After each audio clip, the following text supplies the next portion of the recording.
Hey everyone, before we dive in, here's something really cool. You're listening to an episode created almost entirely by AI. From the script to the voice, this is part of the AI Takeover series by Blockchain DXB, where we explore what's possible when humans hand over the mic to machines.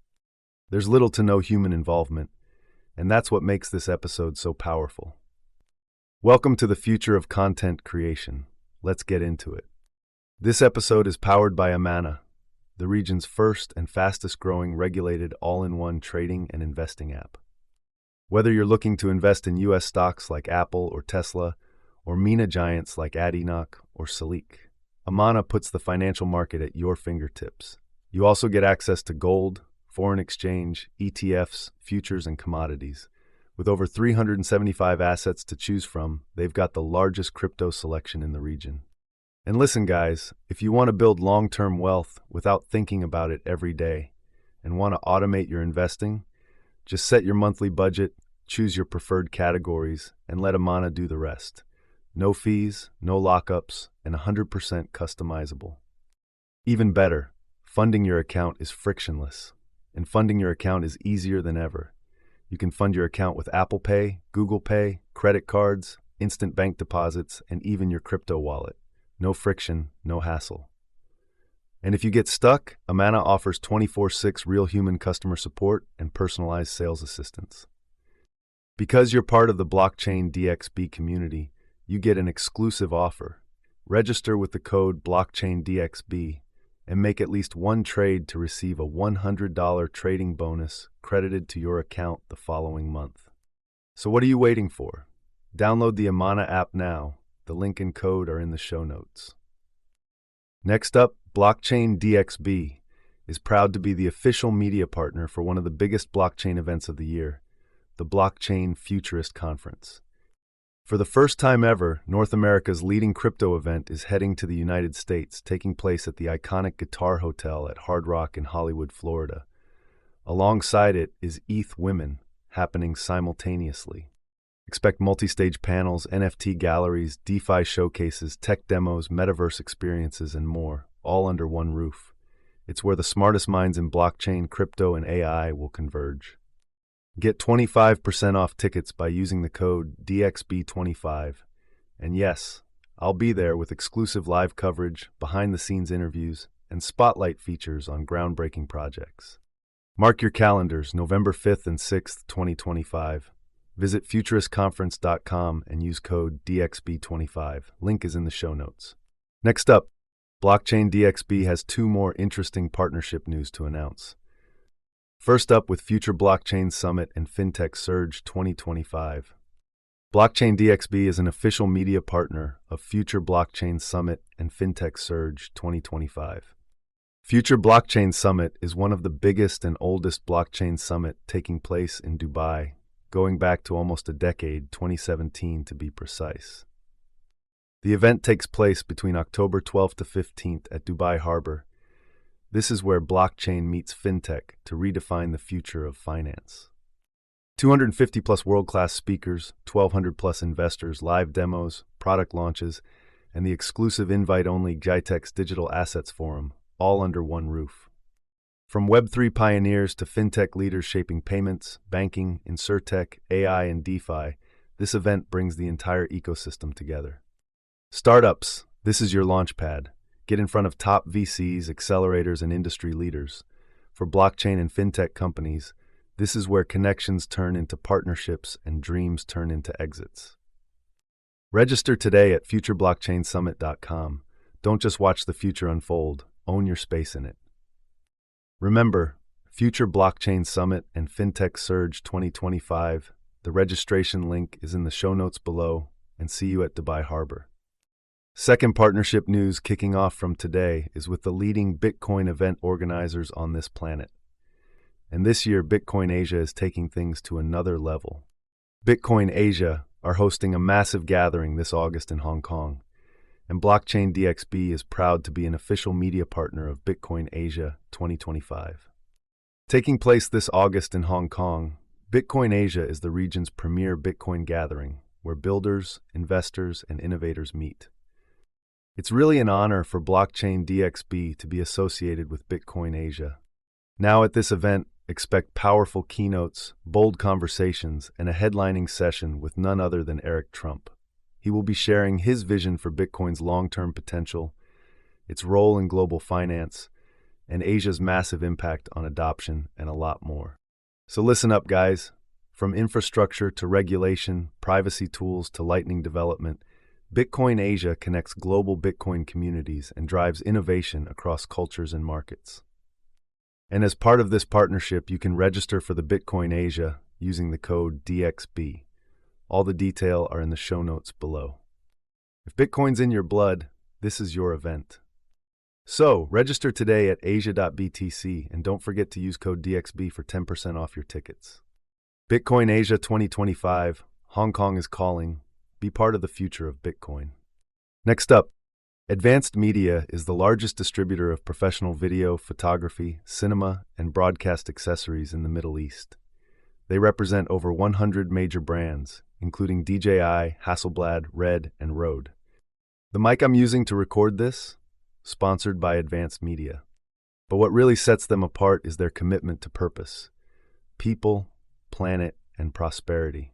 That's not just branding, it's their actual business model.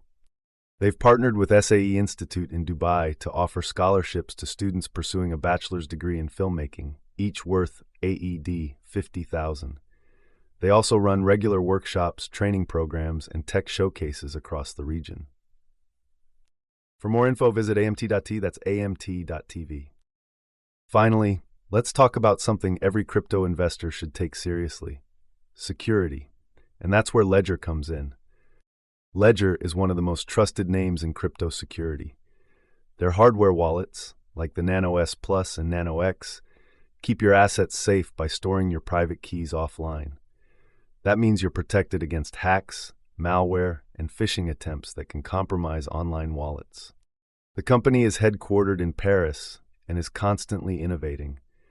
Their team works with world-class security researchers and regularly tests their own products for vulnerabilities. It's why Ledger wallets are used by millions around the world. Using a hardware wallet isn't just smart, it's essential. If you're serious about crypto, it's time to stop relying on centralized exchanges or browser wallets. Click the link in the show notes to order your Ledger wallet and support this podcast at the same time.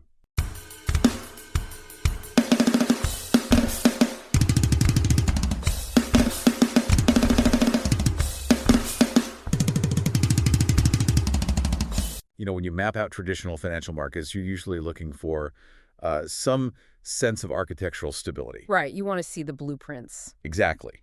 You look at the Federal Reserve's dot plot, or you analyze the quarterly earnings of the S&P 500. Yeah, measuring consumer price index fluctuations, that sort of thing. Right. And you build this mental model where capital flows in a way that respects, basically the laws of economic physics. It is the great comfort of the traditional analyst, honestly. The idea that if you just have enough data on supply chains and corporate balance sheets, then the resulting price action will actually be rational. Exactly. We demand that our multi-trillion-dollar ecosystems behave predictably.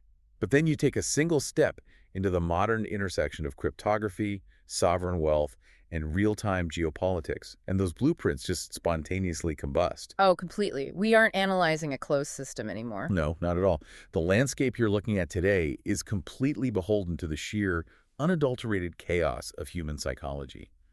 And, global information networks. The muddy waters of the modern market, as they say, because the inputs have just radically changed. Right. You're no longer just crunching trailing price-to-earnings ratios. You are forced to parse high-stakes diplomatic maneuvering and fragmented distribution of localized nets. Yes, and the immediate algorithmic reaction of global liquidity to literally a single string of text. Which is exactly what we saw. Because in the last 24 hours, the market didn't react to some pristine spreadsheet. No, it definitely didn't. It reacted to a localized social media post. And that specific post served as the ignition switch to pump the price of Bitcoin from the $60,000 range to well over $70,000. Effectively instantly. Instantly. It was a violent multi-billion-dollar repricing event, and it was driven entirely by a sudden, unexpected injection of a new geopolitical narrative. And that is exactly why we are here today. We are talking directly to you, the listener. Whether you are managing a portfolio, building infrastructure, or honestly, just try and wrap your head around the mechanics of this reality. It's a lot to take in. It is. So our mission for this deep dive is to cut through the absolute cacophony of a $2.5 trillion asset class and extract the actual signal. We're unpacking a highly specific, incredibly dense dispatch from blockchain DXB. Dated March 24, 2026. And the scope of this material is massive. Oh, it covers so much ground. Right. We're looking at everything from the algorithmic routing of domestic capital to the cryptographic frameworks that institutions are using to hide their data. All the way to how artificial intelligence is just completely rewriting the physical labor market. It is a phenomenal stack of intelligence. Because it takes data points that seem entirely disconnected on the surface. And exposes the structural wiring connecting them beneath the floorboards. Exactly. But before we dive right into that wiring, we really need to establish some ground rules for how we are handling this specific dispatch. Very true. Look, the source material we are unpacking today pulls absolutely zero punches. It names names and relies on highly specific, highly polarizing political framing. That's a really important and textual note for everyone listening. The dispatch anchors its market analysis on very direct claims regarding President Donald Trump, the Truth Social network, and references to operations by a Department of War. Yeah, and furthermore, the author frequently uses politically charged terminology. Right, specifically citing things like Trump derangement syndrome or TDS as an actual market inefficiency. And they make these sweeping, generalized historical claims regarding the Democratic Party's stance on digital assets. So, to be absolutely clear with you, our listener, we are not here to endorse, validate, or fact-check the politics of this dispatch. Not at all. We aren't taking sides on the historical framing or the political commentary. Zero sides taken. Our mandate today is entirely analytical and impartial. We are impartially reporting the contents and the perspectives exactly as the source presents them. Right. And why are we doing that? Because you cannot understand the real-time movement of billions of dollars without understanding the specific information ecosystem that the people moving those dollars are actually consuming. Exactly. We are analyzing how the market algorithms and the capital allocators react to these specific narratives completely regardless of where those narratives originate. It is the fundamental law of behavioral economics, right? Absolutely. If a critical mass of liquidity perceives a narrative as actionable intelligence, that narrative becomes a self-fulfilling market force. Generating very real price action. Exactly. And we are here to dissect the mechanics of that resulting action. Okay, so let's unpack the mechanics of this specific 24-hour surge. Because the blockchain DXB source provides a snapshot of a market in absolute overdrive. The numbers are staggering. They really are. The global crypto market cap jumped 3.02%, hitting a massive $2.50 trillion. Wow. Yeah. And the 24-hour trading volume absolutely exploded past $125.69 billion. In just 24 hours. Right. And as we mentioned, Bitcoin itself surged 4.23%, breaking cleanly through that $70,000 threshold. And the source traces this massive capital inflow directly to a single update posted on Truth Social. Right, by President Donald Trump regarding something designated as Operation Epic Fury. And the actual mechanism of the market reaction here is what really demands our attention. According to the dispatch, the post was not a declaration of conflict. It was a signal of de-escalation, actually. Yes. It indicated that peace negotiations with Iran were actively underway, specifically being led by Steve Witkoff and Jared Kushner. But the precise data point that the trading algorithms and market makers instantly capitalized on was the announcement of a 5-day pause in operations to allow these negotiations to occur. A 5-day pause. So let me get this straight. The market algorithms scraped this post, parsed the text for entity recognition, identifying Witkoff and Kushner as diplomatic actors. Right. They detect the phrase 5-day pause, classify the geopolitical sentiment as de-escalation, and then what?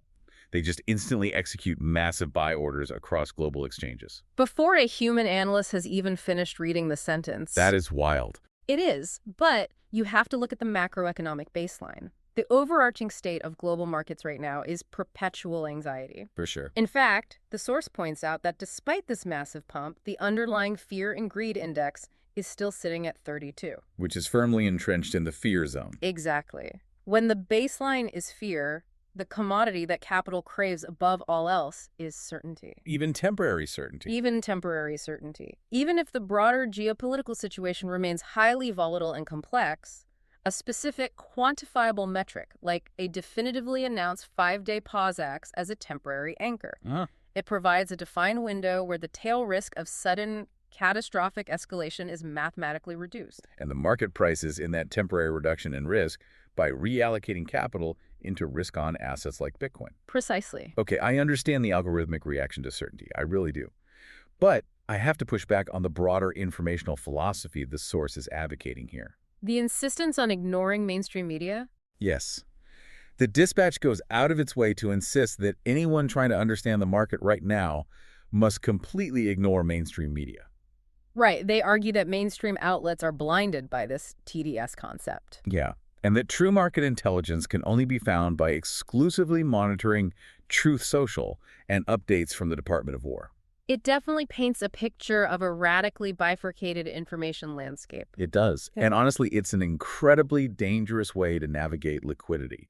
It's like trying to pilot a massive cargo ship through a hurricane using only a single, highly specific lighthouse. While intentionally cutting the power to your ship's radar, sonar, and GPS? Exactly. You might avoid the rocks immediately in front of that one lighthouse, but you are entirely blind to the macro environment. But here's the thing. The intellectual trap here is dismissing the source just because of that isolated bubble. Why is that? Because the reality on the order books is that the capital inflows driving this $125 billion in volume are originating from entities who are operating exclusively on that specific channel. Oh, wow. So if they act on it, it becomes real market movement regardless. Exactly. And that reality creates a fascinating structural dynamic in asset allocation. When a substantial pool of capital operates within a distinct informational silo, that capital begins to express the biases of that silo in its purchasing behavior. Okay, that makes total sense. And the source provides a perfect data point for this, right? They do. They highlight a massive surge in capital flowing specifically into what it categorizes as made in USA coins immediately following this geopolitical update. The metrics on these domestic-aligned assets are staggering. We're looking at Ripple's XRP sitting at an $87.14 billion market cap. Wow. Circle's USDC is at $78.64 billion. Solana at $51.94 billion. Figure HeliLock at $16.3 billion and Cardano at $9.69 billion. And if you look closely at these specific assets, they aren't just random selections, are they? No, not at all. They all possess a distinct narrative of American regulatory alignment, domestic engineering, or traditional institutional integration. It is the financialization of the America First geopolitical sentiment. Exactly. The market isn't just buying indiscriminate digital assets. It is routing billions of dollars to protocols that investors perceive as having structural immunity. Or even a structural advantage under a domestically focused administration. Right. Circle, for instance, operates fully within the U.S. regulatory perimeter. Solana has long been positioned as the high-throughput darling of American institutional trading firms. And Figure HeliLock is literally putting American home equity lines of credit on a blockchain. You can't get more domestic than U.S. real estate debt. You really can't. The sentiment isn't just a political talking point. It is the underlying logic determining where the liquidity settles. Yes. But, let's pull back and look at the actual architecture of where this $125.69 billion in volume is settling. Okay. Because the source pulls back the curtain on a metric that completely fractures the foundational myth of this entire industry. You are referring to the stark disparity between the surface-level volume and the underlying settlement layers. We constantly hear the rhetoric of the decentralized revolution, right? The whole ethos of bypassing the centralized choke points of Wall Street. That's the dream. Right. Yet the source reveals what they explicitly call a dreadful reality. Out of that massive global volume, the actual volume settling on decentralized exchanges, the DOTEC volume, is a paltry $9.14 billion. That is the crucial metric of this entire market overview. It means the DPEX to CEX decentralized to centralized exchange dominance ratio is languishing at a mere 19.69%. 19.69%. We are well over a decade past the Genesis block. The cryptographic primitives that make trustless peer-to-peer exchange possible have been operational for years. For a very long time. And yet less than 20% of the capital is actually utilizing them. More than 80% of the time, users are taking this revolutionary censorship-resistant technology and willingly handing the cryptographic keys right back to centralized entities. Entities that function identically to traditional prime brokerages. Exactly. It's so ironic. It is. The data paints an undeniable picture of market preference. The philosophical desire for decentralization has entirely failed to overcome the economic gravity of convenience and unified liquidity. People just want it to be easy. Right. Centralized exchanges offer deep, consolidated order books. If an institution needs to execute a $50 million block trade, they need the centralized limit order book of a major exchange to absorb that order without causing catastrophic price slippage. But, I wonder if we are even measuring decentralization correctly here. How do you mean? Well, when we look at that 19.69% ratio, we're treating all volume as equal. But we know for a fact that centralized exchange volume is massively polluted by high-frequency market makers, right? Oh, playing ping pong with themselves, absolutely. Exactly. They trade back and forth at zero fees just to create the illusion of deep liquidity. Wash trading. Yeah. Conversely, the 9.14 billion in DX volume is often polluted by maximum extractable value, or MEV, sandwich attacks by algorithmic bots. That's true. So are we sure that 19% isn't actually the true organic baseline of human economic activity in this space? It is a vital structural critique. Volume is easily manipulated, whereas on-chain settlement is immutable. Right. However, even if we adjust for artificial inflation on centralized platforms, the supplemental metrics the source provides confirm the broader trend of centralized dominance. Okay, hit me with the supplementary metrics. Look at the capital actually deployed into the decentralized protocols. The total value locked, or TVL, across all of decentralized finance is sitting at $95.369 billion. Okay. And the total fees generated by DXs over 24 hours were only $58.69 million. Oh, wow. In the context of a $2.5 trillion global market cap, the decentralized infrastructure is capturing a disproportionately tiny fraction of the economic energy. Precisely. And the stablecoin metrics make this disparity almost comical. I was just going to say, stablecoins are the actual settlement currency of the entire industry. Right. And the dominant player, by an astronomical margin, is Tether's USDT. The source clocks USDT's 24-hour volume at $102.40 billion. $102 billion. And Tether is an entirely centralized, opaque entity. Completely. Now, compare that to Circle's USDC, which is heavily regulated and integrated into the U.S. banking system, sitting at just $13.83 billion. That's a massive gap. And then you have smaller alternatives like FDUSD, way down at $416.369 million. So the market isn't choosing decentralized algorithmic stablecoins. It is choosing the biggest, most deeply entrenched centralized liquidity pools available. The market overwhelmingly prioritizes liquidity and network effects over structural purity. Every single time. And this preference for established centralized power structures is reflected in the market capitalization rankings the source highlights too, right? Yes. Specifically, the fact that Ripple's XRP, currently trading at $1.42, has officially overtaken Binance's BNB token in total market cap. That is a tectonic shift in the hierarchy of the industry. It really is. For years, Binance and its BNB token represented the absolute apex predator of the centralized exchange era. The fact that XRP has overtaken it is incredibly telling. Because Ripple has spent the last decade explicitly avoiding the cypherpunk, decentralized retail narrative. Right. They went straight to the traditional banking sector. They sought out partnerships with legacy financial institutions to upgrade cross-border settlement rails. So the market pushing XRP above BNB suggests a major rotation. Investors aren't betting on the platform that facilitates retail crypto trading anymore. They are betting on the protocol that is actively trying to embed itself inside the existing compliant traditional financial system. It signals a maturation phase. The capital is no longer rewarding the rogue, unregulated entities that characterize the early days of the industry. It is aggressively migrating toward entities that speak the language of compliance, regulatory clarity, and institutional integration. Which means the future of this technology isn't going to be dictated by anonymous developers in Discord channels. No, it's going to be dictated by the titans of traditional finance. Exactly. And the source material recognizes this shift explicitly.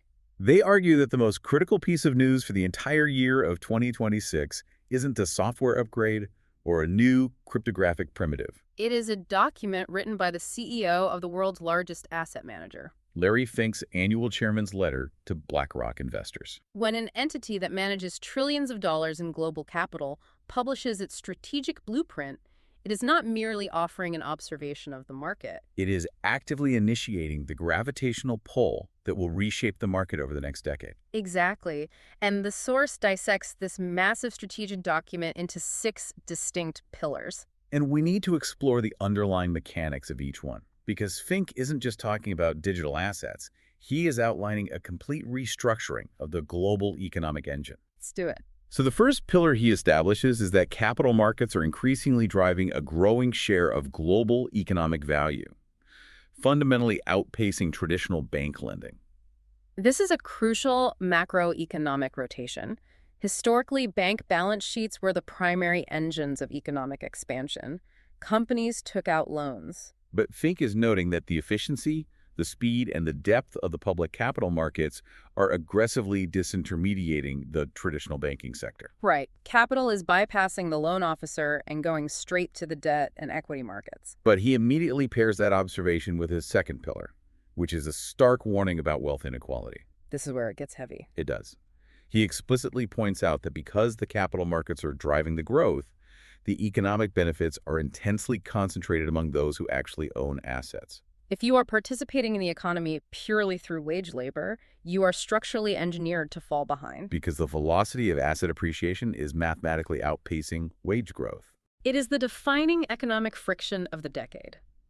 The system disproportionately rewards the deployment of capital over the expenditure of human labor.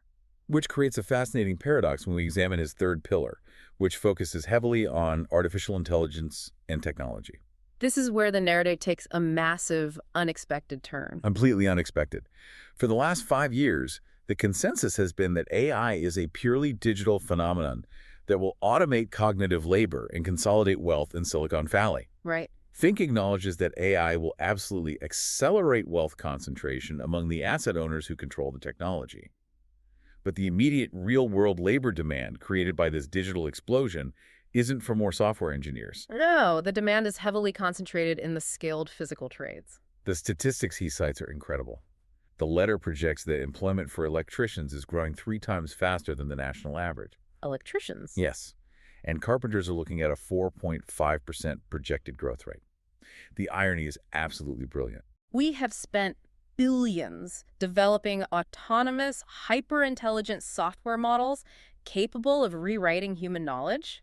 And the immediate bottleneck preventing them from scaling is that we don't have enough guys in heavy work boots to lay the physical copper wire required to stop the data centers from melting down. It forces us to reconcile the digital abstraction with physical reality. Oh, for sure. An AI agent might be able to optimize a global supply chain matrix in a fraction of a second, but it cannot trench a high-voltage conduit. It cannot pour the reinforced concrete necessary for a cooling tower. Exactly. The computational density required for advanced AI is placing unprecedented stress on the physical power grid. So Fink is signaling to the capital markets that the most critical infrastructure play of the next decade isn't just investing in the software. It's investing in the physical trades and the raw materials required to keep the servers powered. You cannot build the metaverse without the physical universe. Well said. And that reality heavily informs his fourth pillar, access to investing. Because if wealth is concentrating among asset owners and the physical requirements of the new economy are driving up costs, the traditional American dream of building wealth through homeownership is effectively dead for younger generations. The math simply no longer works. No, it doesn't. Homeownership served as the primary forced savings mechanism for the middle class for half a century. But with that avenue severely restricted by interest rates and structural supply deficits, Fink argues that the capital markets must innovate new, frictionless on-ramps for retail participation. He specifically advocates for broad-based emergency savings programs and early wealth-building accounts integrated directly into the digital infrastructure. Because he recognizes that a capitalist system requires broad systemic participation to maintain social cohesion. And maintaining cohesion is becoming increasingly difficult as the geopolitical map fractures. Which is the perfect pivot to his fifth pillar. Right. Global policy. We spent the last 40 years optimizing for hyperglobalization. chasing the cheapest possible labor and the most efficient supply chains, regardless of borders. And the source notes that Fink is declaring that era over. Completely over. We are watching a rapid, aggressive shift toward national self-reliance, specifically in the critical verticals of defense, technology, and energy. It is the structural unwinding of global dependency. Nations have realized that relying on a single overseas manufacturing hub for critical semiconductor components presents an unacceptable sovereign risk. Or relying on a foreign adversary for baseline energy requirements. Exactly. We are transitioning from just-in-time supply chains to just-in-case domestic resilience. And the source highlights how different nations are executing this localized resilience in real time. Japan, for example. What are they doing? They are actively pushing to increase domestic market participation by significantly raising their tax-free investment limits. They're trying to mobilize stagnant household savings to fund domestic growth. That makes sense. And Germany is facing a severe demographic collapse, so they are aggressively pushing pension reforms to expand privately funded, capital market-driven pensions. Because the state can no longer support the aging population through taxation alone? Precisely. And in emerging markets like India, BlackRock itself is not waiting for organic adoption. Oh. No, they have formed a massive joint venture with Mukesh Ambani's Reliance Group to actively construct the modern financial infrastructure required to capture the wealth of a rapidly expanding middle class. It is a coordinated, multipolar race to secure domestic capital supremacy. Which provides the perfect macro context for Fink's sixth and final pillar, outlining BlackRock's specific technological strategy. And this is where the traditional finance blueprint slams directly into the cryptographic infrastructure we were discussing earlier. Because the source points out that BlackRock's primary focus moving forward is the aggressive expansion of asset tokenization and the management of stablecoin reserves. Tokenization. Taking traditional assets, treasury bills, real estate, private equity, and representing them mathematically on a blockchain ledger. But here is the critical connection the source makes. Remember that 19.69% DEX dominance ratio? The decentralized exchanges that retail users are largely abandoning. Yeah. The source highlights that BlackRock recently entered into a strategic partnership with Uniswap, the largest decentralized exchange protocol in the world. Wait, really? What is the architecture behind that move? Why is the ultimate centralized asset manager partnering with the flagship decentralized protocol? Because BlackRock is not looking at Uniswap as a consumer application. They're looking at it as foundational financial plumbing. Retail users abandon decentralized exchanges because managing private keys and paying unpredictable gas fees is an inherently hostile user experience. It's a nightmare for the average person. Right. But an institution like BlackRock doesn't care about the user interface. They care about settlement velocity, the elimination of counterparty risk, and the absolute mathematical certainty provided by an automated smart contract. So they aren't adopting the cypherpunk ethos, they are co-opting the back-end efficiency. Exactly. They look at an automated market maker and realize they don't need to pay the clearinghouse to settle a trade in 2 days when the cryptographic math can settle it instantly. 24/7 with zero intermediary risk. So the decentralized protocols might ultimately achieve massive scale, not by banking the unbanked, but by becoming the silent, underlying settlement rails for Wall Street. However, that integration faces a massive fundamental roadblock. Which is? If traditional finance is going to route billions of dollars in tokenized assets and stablecoins through public blockchain infrastructure, they are confronted with the reality that public blockchains are, by definition, public. Oh, right. Every transaction, every wallet address, every timestamp is permanently visible to the entire world. Which is an absolute non-starter for enterprise adoption. You cannot have a Fortune 500 company executing a massive currency hedge or paying its global supply chain on a ledger where its closest competitors can monitor every single capital movement in real time. It would be corporate suicide. Total suicide. So how do they fix it? That profound friction point is exactly what the Solana Foundation is attempting to solve with the report highlighted in the dispatch titled Privacy on Solana, a full spectrum approach for the modern enterprise. The source dives deeply into the cryptographic mechanics of this report because it represents a complete paradigm shift in how we approach ledger transparency. The fundamental thesis they propose is that we need to stop thinking about privacy as a binary switch. It's not just entirely public or entirely hidden. They argue that enterprise privacy must exist on a customizable spectrum. And the report outlines 4 distinct operational modes, right? Yes. Pseudonymity, confidentiality, anonymity, and full privacy. So how does a corporation actually implement this on a technical level? Let's talk about the confidentiality mode. The breakthrough lies in the deployment of zero-knowledge proofs, or ZKPs. Okay, zero-knowledge proofs. Break that down. A zero-knowledge proof is a highly complex cryptographic method that allows one party to mathematically prove to a network that a specific statement is valid without revealing any of the underlying data that makes the statement valid. Okay, let's ground this with an analogy that doesn't rely on the tired bouncer at a club trope. Let's use Sudoku. I like it. Go ahead. Imagine you have a completed, highly complex Sudoku puzzle. The rules are strict. Numbers 1 through 9 in every row, column, and grid, with no repeats. Right. Now imagine I have a cryptographic function that can scan your puzzle. The function outputs a mathematically verified green light to the entire world, proving definitively that your puzzle is solved perfectly according to all rules. But the function does not reveal a single number in any of the boxes to the public. Exactly. The world knows the rules were followed, but the specific data remains entirely hidden. That is a highly accurate representation of the cryptography. Now, apply that mathematical isolation to enterprise payroll. Okay. A multinational corporation needs to pay its executives using stablecoins on a public blockchain. Using a zero-knowledge proof, the blockchain network can mathematically verify that a transaction originated from an authorized corporate treasury wallet and that the funds were securely delivered to a valid employee wallet.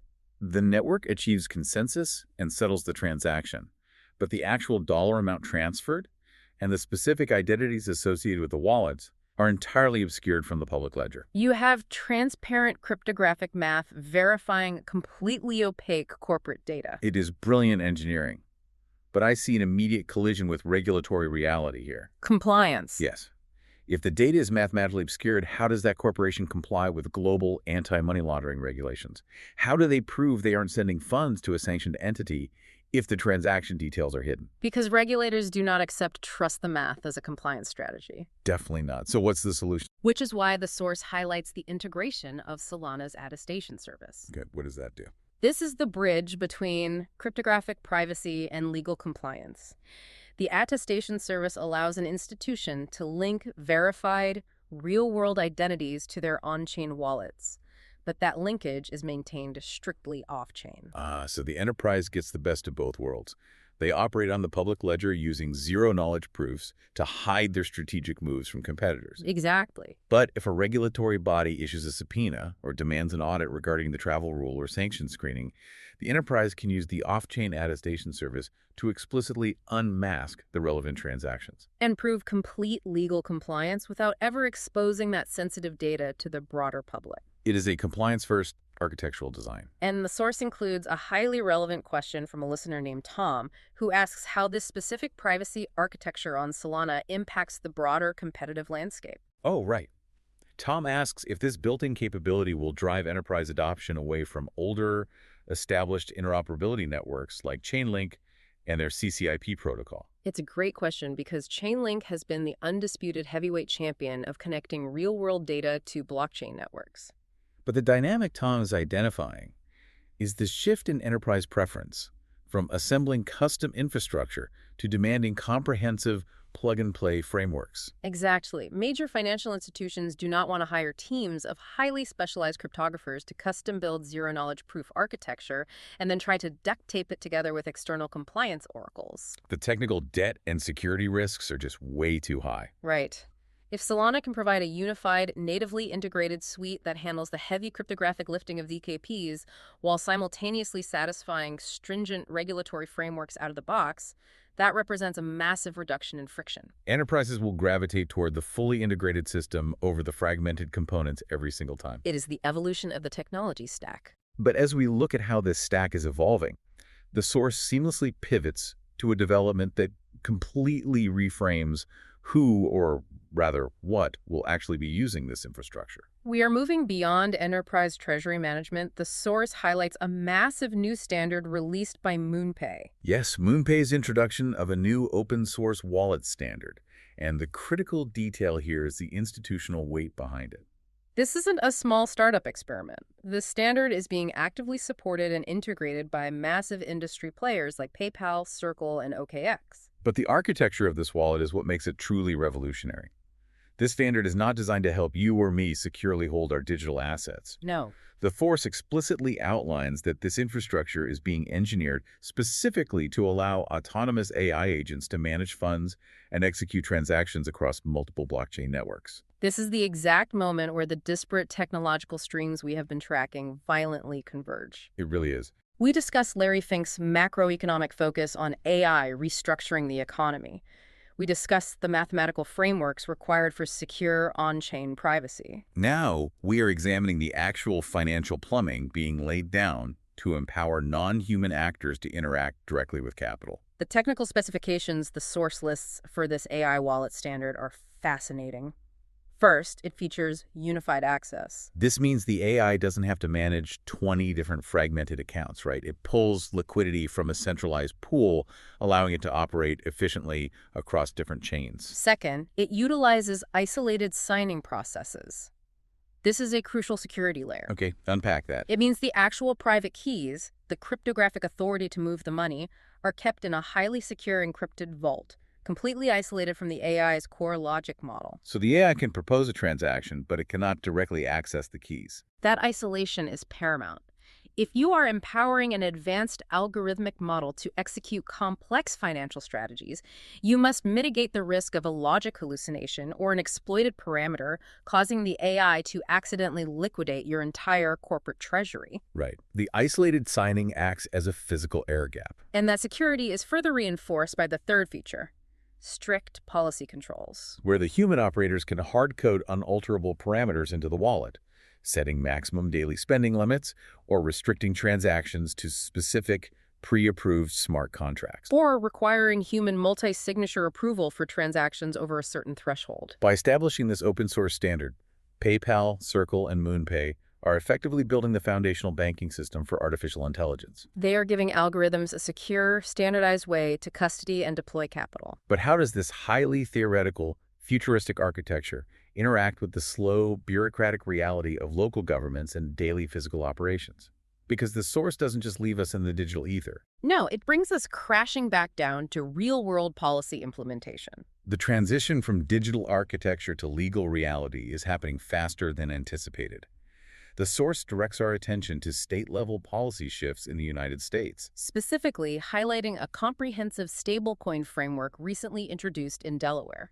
The goal of the legislation is to actively modernize the state's banking and digital payment regulations to accommodate this exact type of tokenized infrastructure. And here we must pause for another strict impartiality check based on the narrative framing of our source. Good call. The author of the dispatch expresses overt, genuine shock at this legislative development in Delaware. Why? Because the framework is being actively championed by Democratic Governor Matt Meyer alongside local Democratic Senators Spiro and Mencinos. And the source explicitly claims that, from a historical perspective, Democrats and left-leaning administrations have served as massive detractors of the digital asset industry. So, maintaining our analytical detachment from the political commentary, the strategic takeaway the source derives from this event is highly instructive. Right. What's the takeaway? The author theorizes that this sudden pivot toward accommodating pro-crypto legislation by state-level politicians is less about ideological conversion and more about pragmatic midterm election optics. They suggest that politicians are recognizing the growing economic weight of the industry and are pivoting to project a pro-innovation, pro-business posture ahead of election cycles. Regardless of whether the motivation is deep-seated technological belief or pure political calculus, the material reality on the ground is that the regulatory permafrost is thawing. We are watching the legal infrastructure required to support stablecoins and tokenized assets being codified into state law. It's a huge step. Now, let's look at how the AI side of this equation is already deploying capital and executing complex logic in the real world. The source shifts focus from American policy to the Middle East, specifically examining operational case studies in the United Arab Emirates and the Kingdom of Saudi Arabia. The first operational example is a technology firm based in Dubai called Svenza. They are operating a highly specialized AI-driven IT staffing agency. The performance metrics Fenza is reporting are absolutely wild. Oh, they're crazy. They're utilizing advanced AI to source, vet, and deliver specialized engineers to fill critical cloud architecture and cybersecurity vacancies in under 48 hours. The scale is impressive, too. They report having already served over 500 distinct companies, successfully placed over 1,000 engineers, and they maintain a 4.3 out of 5 satisfaction rating. But the truly revolutionary aspect isn't just the speed. It's how the AI navigates complex regional compliance. The technical execution here is vital to understand. The labor markets in the Gulf rely on stringent, mathematically complex quota systems. Right, specifically amortization in the UAE and the NITICOT system in Saudi Arabia. These laws require companies to maintain highly specific ratios of local citizens in their workforce across various seniority levels. If a company falls out of compliance, their ability to process visas or conduct business is severely restricted. So the Fenza AI isn't just scanning resumes for Python experience. It is running a multidimensional matrix. It evaluates the technical competency of a global candidate pool while simultaneously analyzing the exact real-time demographic composition of the hiring company. The AI calculates precisely which candidate can be hired without tipping the company out of NITICOT compliance. Mathematically ensuring that regulatory requirements are met before a human recruiter even sees the profile. It is the perfect application of AI solving a high-friction, data-heavy administrative problem. Traditional hiring processes and highly regulated environments are slow, inherently prone to human bias, and administratively exhausting. The AI collapses a multi-month compliance and vetting timeline into 48 hours of automated mathematical certainty. The efficiency is undeniable, but the second example the source provides from the Middle East moves beyond corporate efficiency and tackles systemic societal infrastructure. They cite a comprehensive report published by PwC detailing the integration of AI within the nonprofit sector of the Kingdom of Saudi Arabia. The scale of the nonprofit sector in the KSA is massive. The report tracks 5,000 distinct organizations operating with a network of 105,000 volunteers. When you are managing philanthropic capital at that scale, the administrative friction becomes a systemic vulnerability. A vulnerability that results in staggering losses. The PwC report highlights a deeply concerning metric. Historically, up to 25% of the funds injected into this sector can be lost entirely. 25%. We are talking about massive amounts of philanthropic capital vanishing due to weak, fragmented tracking systems, administrative bloat, and outright fraud. Which is precisely the inefficiency that advanced data models and AI are uniquely engineered to eliminate. The report details how these organizations are deploying AI to implement real-time, granular tracking of capital flows. They're using machine learning algorithms designed to detect the subtle, irregular transaction patterns indicative of fraud. By analyzing diverse data sets, the AI shifts the entire operational posture of the sector. They are no longer reactively auditing missing funds at the end of the year. They are proactively stopping the leakage at the point of transaction. They're also utilizing advanced natural language processing chatbots and diverse demographic data models to fundamentally improve the accessibility of the funds. The AI actively identifies underserved communities and targets the support far more precisely than a human committee relying on outdated census data ever could. They are taking the administrative guesswork entirely out of the philanthropic equation. So if we synthesize these two distinct case studies... Let's pull the camera all the way back. Exactly. What does this all mean? We started this deep dive talking about geopolitical chaos, pumping Bitcoin on decentralized exchanges. Now we are discussing AI algorithms navigating labor quotas in Dubai and preventing philanthropic fraud in Riyadh. How do these seemingly isolated data points connect to form a cohesive picture of where the global market is actually heading? They connect through the single unifying structural theme of this entire dispatch. Whether you are looking at the tokenization of assets, the deployment of zero-knowledge cryptography, or the automation of human resources. The overarching objective is the establishment of verifiable trust and the automated allocation of capital. The elimination of the human middleman. Whether that middleman is a clearinghouse on Wall Street, a compliance officer managing payroll privacy, a corporate recruiter in Dubai, or an auditor at a nonprofit in Saudi Arabia. Precisely.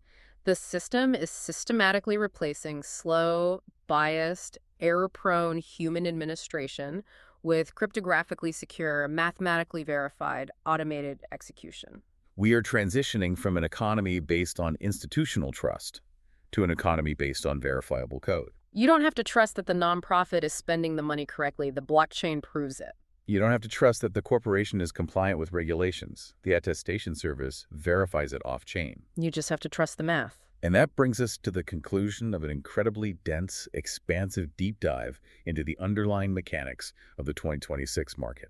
We have covered a staggering amount of ground today. We really have. We started by dissecting how the algorithms of a $2.5 trillion market react instantly to the geopolitical certainty or illusion of certainty provided by a single truth social post. We examined the harsh reality that despite the decentralized philosophy, nearly 80% of current market volume remains fiercely loyal to the liquidity and convenience of centralized exchanges, Signaling a market preference for mature, compliant infrastructure over ideological purity. We unpacked Larry Fink's macroeconomic blueprint, exploring the deep structural irony that the explosion of hyper-advanced artificial intelligence is directly triggering a massive surge in demand for skilled physical labor. To keep the data centers powered. Exactly. We explored how the Solana network is engineering the cryptographic tools necessary for massive enterprises to migrate on-chain, utilizing zero-knowledge proofs to transform public transparency into customizable, mathematically verified corporate privacy. And finally, we looked at how AI is actively restructuring the physical world,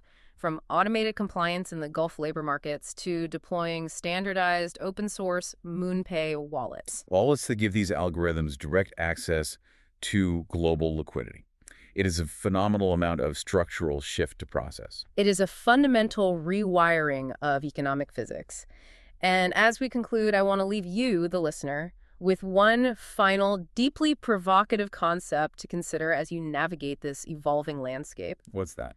Well, we have established that MoonPay, PayPal, and Circle are actively provisioning AI agents with secure, standardized, isolated wallets. Right. We have established that networks like Solana are providing the infrastructure for these entities to transact with absolute zero-knowledge privacy. Right again. And we have seen that AI is already mathematically superior at executing complex administrative logic, like corporate hiring and capital allocation. So the infrastructure is fully operational. Exactly.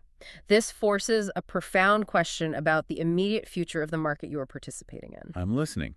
At what specific threshold do these AI agents cease to be mere tools that we utilize for efficiency and officially cross the Rubicon into becoming independent, sovereign economic actors participating directly in our financial markets? Wow. If an autonomous algorithm possesses its own secure wallet, its own cryptographic privacy layer, and possesses the analytical capacity to allocate capital infinitely faster and more efficiently than a human being. How are you preparing your portfolio and your career for a market where your bids are competing directly against sleepless, math-driven, non-human entities? Are we simply building better infrastructure, or have we already finished building our ultimate economic competitors? That is an incredibly heavy reality to internalize. From the failure of traditional spreadsheets to capture the chaos to navigating the algorithmic storms to the realization that the entity taking the other side of your trade might not even have a pulse. The muddy waters of the modern market are only getting deeper. And the currents are moving faster than ever. Thank you for taking this extended deep dive with us, for navigating the noise, and for rigorously seeking the signal. Keep questioning the consensus, keep examining the underlying mechanics, and we will see you next time.